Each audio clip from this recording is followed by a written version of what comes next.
Friday, Kyle Rittenhouse was acquitted of all charges against him in Kenosha, Wisconsin.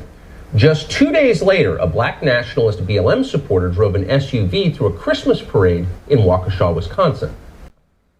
This has to do with the verdict. That's the obvious conclusion. Is it true? Again, we have not confirmed it, but we can be absolutely certain that the national media will spend zero time trying to find out. Why?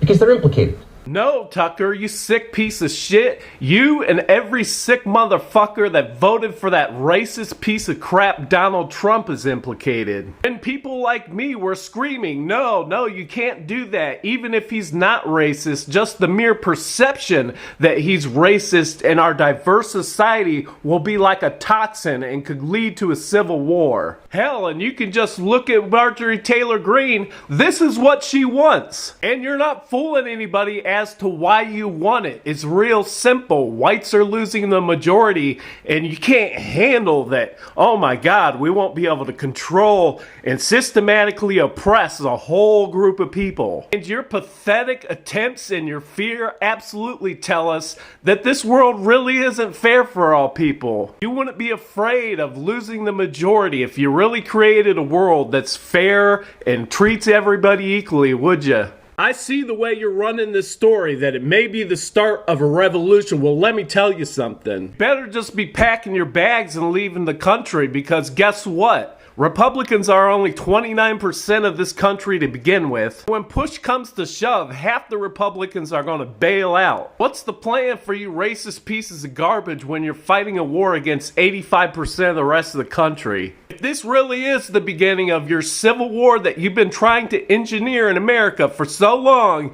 this is your fault, and this is what it's going to look like. 104 times, that's how many cars crashed into the Black Lives Matter protests, and nobody cared, did they? Oh no, you just kept calling them looters and arsonists. And those people that got ran over by the Trump flag trucks and died, they were grandmothers too. They were children too. You're just so sick that you can't even imagine that, can you? The only way you can even understand how sick you are is just imagine CNN is going online and calling Darrell Brooks a hero. That's what you're doing by glorifying Kyle Rittenhouse, you sick son of a bitch. And you better pray the Union Army doesn't win the presidency in 2024. Because one of the first things they're going to do is announce that any crimes against you and the other white supremacists, especially those in government, are going to be pardoned.